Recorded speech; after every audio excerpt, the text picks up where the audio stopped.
ഈ ദൃശ്യങ്ങൾ ഇപ്പോൾ കാണുന്നത് മുണ്ടകൈ ഭാഗത്തു നിന്നുള്ള തത്സമയ ദൃശ്യങ്ങളാണ് പ്രേക്ഷകർ ഇപ്പോൾ കാണുന്നത്. ഞങ്ങളുടെ പ്രതിനിധികൾ ടി വി പ്രസാദ്, റോഷിപാൽ, ഒപ്പം തന്നെ ദീപക് മോഹനും ഈ പ്രദേശത്ത് തത്സമയമുണ്ട്. കൂടുതൽ ഹിറ്റാച്ചികളും JCBകളും അവിടേക്ക് എത്തിച്ചിട്ടുണ്ട്. ഏറ്റവും ഒടുവിൽ ലഭിക്കുന്ന വിവരമനുസരിച്ച് 282 മരണമാണ് സ്ഥിരീകരിച്ചിരിക്കുന്നത്. 180-ലധികം ആളുകളെ ഇനിയും കണ്ടെത്താനുണ്ട്. 195 പേർ ചികിത്സയിൽ കഴിയുന്നു വിവിധ ഇടങ്ങളിൽ എന്നതാണ് ഏറ്റവും ഒടുവിൽ നമുക്ക് ലഭിക്കുന്ന വിവരം. റോഷിപാൽ നമുക്കൊപ്പം ചേരുന്നുണ്ട്. റോഷിപാൽ, ഇപ്പോൾ മൃതദേഹം തിരിച്ചറിയാൻ സാധിച്ചിട്ടുണ്ടോ? അത് സുദേവന്റെ വീട്ടിൽ നിന്ന് തന്നെയാണോ കണ്ടെടുത്തത്? ഇനി അവിടെ നിന്ന് കണ്ടെത്താനുള്ളത് സുദേവന്റെയും ഭാര്യയുടെയും 2 മക്കളുടെയും മൃതദേഹങ്ങളാണ്. എന്താണ് കൂടുതൽ വിവരങ്ങൾ?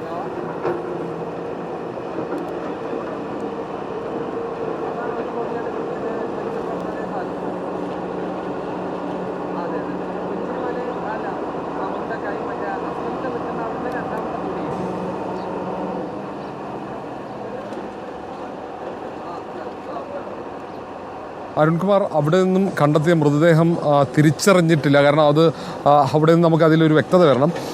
നേരെ മൃതദേഹം ഈ സന്നദ്ധ പ്രവർത്തകർ ഉൾപ്പെടെ രക്ഷാപ്രവർത്തകർ അങ്ങോട്ടേക്ക് പുറത്തേക്ക് കൊണ്ടുപോയതാണ്. ഒരു സ്ത്രീയുടെ മൃതദേഹമാണ് ഏതായാലും സുദേവൻ്റെ വീട്ടിൽ നിന്നും ലഭിച്ചത് രക്ഷാപ്രവർത്തകർക്ക്. ഇപ്പോഴും ആ പരിസരത്ത് തന്നെയാണ് വലിയ രീതിയിലുള്ള രക്ഷാപ്രവർത്തനം പുരോഗമിക്കുന്നത്. ആ പരിസരത്ത് ഏതാണ്ട് 2 വലിയ മണ്ണുമാന്തി യന്ത്രങ്ങൾ വെച്ച് തന്നെയാണ് ആ പരിസരമാകെ ഇതാക്കുന്നത്. മറ്റൊരു ഭാഗത്ത് ഈ ഭാഗത്തേക്ക് വാഹനങ്ങൾ, ആംബുലൻസ് ഉൾപ്പെടെ എത്തിച്ചേരാനുള്ള വഴിയൊരുക്കാനുള്ള ശ്രമവും നടത്തുന്നുണ്ട്. അതിന് മുകളിലേക്ക് രക്ഷാപ്രവർത്തകർ ഈ സുദേവൻ്റെ വീടിൻ്റെ പരിസരത്തു നിന്ന് മുകളിലേക്ക് അതിൻ്റെ കുന്നിന് മുകളിലേക്ക് രക്ഷാപ്രവർത്തകർ കയറുന്നുണ്ട്. അവിടെയും അപകടം ഉണ്ടായിട്ടുണ്ട് എന്ന ഒരു വിലയിരുത്തലിൻ്റെ അടിസ്ഥാനത്തിലാണ് NDRF ഉൾപ്പെടെ അങ്ങോട്ടേക്ക് മുകളിലേക്ക് കയറി പോകുന്നത്. ഏതായാലും ഈ മേഖലയിലാണ് ഏറ്റവും വലിയ നാശം വിധിച്ച ഒരു മേഖല ഇത്.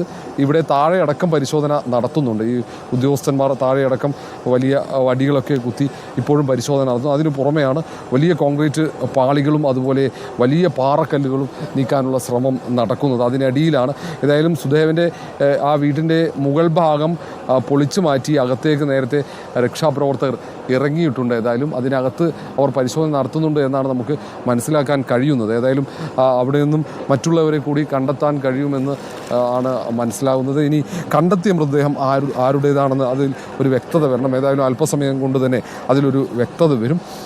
സുദേവൻ്റെ വീട്ടിനകത്ത് ആ മേൽഭാഗം മേൽക്കൂര മാറ്റി അവിടെ അതിനകത്തേക്ക് രക്ഷാപ്രവർത്തകർ ഇറങ്ങിയിട്ടുണ്ടെന്ന് നമുക്ക് മറുഭാഗത്ത് നിന്ന് മനസ്സിലാക്കാൻ കഴിയുന്നത്. അതിനൊപ്പമാണ് ഇവിടെയൊക്കെ തൊട്ടടുത്ത് സുദേവൻ്റെ വീടിൻ്റെ അടുത്തുള്ള വീടുകൾ, ആ വീടിൻ്റെ അടക്കം താഴെ അതിനകത്തും ഒപ്പം അതിന് താഴെയും മേൽക്കൂരയ്ക്ക് താഴെയൊക്കെ ആരെങ്കിലും കുടുങ്ങിക്കിടന്നിട്ടുണ്ടോ എന്ന പരിശോധന ഇപ്പോൾ ഹിറ്റാച്ചി ഈ വലിയ മണ്ണുമാന്തി യന്ത്രം ഉപയോഗിച്ച് നടത്തുന്നത്. അതിനിടയിൽ തന്നെയാണ് വലിയൊരു സംഘം NDRF ഉദ്യോഗസ്ഥന്മാർ, രക്ഷാപ്രവർത്തകർ മുകളിലേക്ക് ഈ കുന്നിന് മുകളിലേക്ക് കയറി പോകുന്നത്. അവിടെ കുടുങ്ങിക്കിടക്കുന്നവർ അല്ലെങ്കിൽ അവിടെ അപകടത്തിൽപ്പെട്ടവർ ഉണ്ടോ എന്നുള്ള ഒരു പരിശോധനയാണ് അവരുടെ ഭാഗത്ത് നിന്ന് തുടരുന്നത്. ഏതായാലും ഒരു നമുക്കൊപ്പം ദീപക് ഉണ്ട്, TV പ്രസാദിൻ്റെയും ചില വിഷ്വൽസ് വരുന്നുണ്ട്. മുണ്ടകയിലുള്ള ആ ദുരന്തത്തിൻ്റെ ഭയാനകമായ വിഷ്വലുകളാണ് വന്നുകൊണ്ടിരിക്കുന്നത് എന്നത് പ്രേക്ഷകർ ഒരിക്കൽ കൂടി ഓർമ്മിപ്പിക്കുന്നു. അതുകൊണ്ട് തീർച്ചയായും നിങ്ങളുടെ കാഴ്ച, നമ്മളുടെ മാനസികാരോഗ്യം ഇതൊക്കെ വളരെ പ്രധാനപ്പെട്ടതാണ്. തുടർച്ചയായി നമുക്കിത് സംപ്രേഷണം ചെയ്യുമ്പോൾ ആ ദൃശ്യങ്ങൾ നിങ്ങളെ കാണിക്കാതിരിക്കുകയും സാധ്യമല്ല എന്നുള്ളതാണ്. ഇപ്പോൾ പ്രേക്ഷകർ കാണുന്ന ദൃശ്യങ്ങൾ മുണ്ടകയിൽ ഈ ഉരുളെടുത്ത ജീവിതങ്ങളാണ്. ഇതൊരു അങ്ങാടിയായിരുന്നു കേട്ടോ. ഈ അങ്ങാടിയിൽ കുറേ മനുഷ്യരുണ്ടായിരുന്നു. ആ മനുഷ്യർ താമസിച്ച സ്ഥലങ്ങൾ ചെറിയ കടകളുണ്ടായിരുന്നു, ഒരു പള്ളി ഉണ്ടായിരുന്നു, ഒരു LP സ്കൂൾ ഉണ്ടായിരുന്നു. അവിടെ നിന്നുള്ള ദൃശ്യങ്ങളാണ് നേരത്തെ TV പ്രസാദ് പ്രേക്ഷകരുമായി പങ്കുവച്ചത്. ഇതിന് തൊട്ട് താഴെയുള്ള എസ്റ്റേറ്റിൽ കുറേ പാടി ഉണ്ടായിരുന്നു, ലയങ്ങളുണ്ടായിരുന്നു. അവിടെ ഉണ്ടായിരുന്ന മനുഷ്യരൊന്നും ഇപ്പോൾ കാണാനില്ല. മേൽവിലാസം പോലും ഇല്ലാതെ പോയ മനുഷ്യരാണ്. 140 വീടാണ് ഈ പരിസരത്തുണ്ടായിരുന്നത്. ഇപ്പോൾ അവശേഷിക്കുന്നത് എത്ര വീടാണെന്നറിയാമോ? 40 വീടുകൾ മാത്രം. ആ അർത്ഥത്തിൽ ഇനിയും ഒട്ടേറെ മനുഷ്യരെ കണ്ടെത്താനുണ്ട്. ഈ മണ്ണിനടിയിൽ പൂണ്ടുപോയ മനുഷ്യരായിരിക്കും. മണ്ണിനടിയിൽ വന്ന മനുഷ്യരോ അവരാണെങ്കിൽ ഈ ഓർമ്മയിൽ ഇങ്ങനെ കുടുങ്ങി നിൽക്കുകയാണ്. മണ്ണിനടിയിൽ പെട്ടുപോയവരാണെങ്കിൽ അവരെ എന്നേക്കുമായി നഷ്ടപ്പെട്ടു പോയവരുമാണ്. ഈ കാഴ്ചകൾ നമ്മളെ വല്ലാതെ വേദനിപ്പിക്കുന്ന കാഴ്ചകൾ കൂടിയാണ്. തീർച്ചയായും ഇതിനിടയിൽ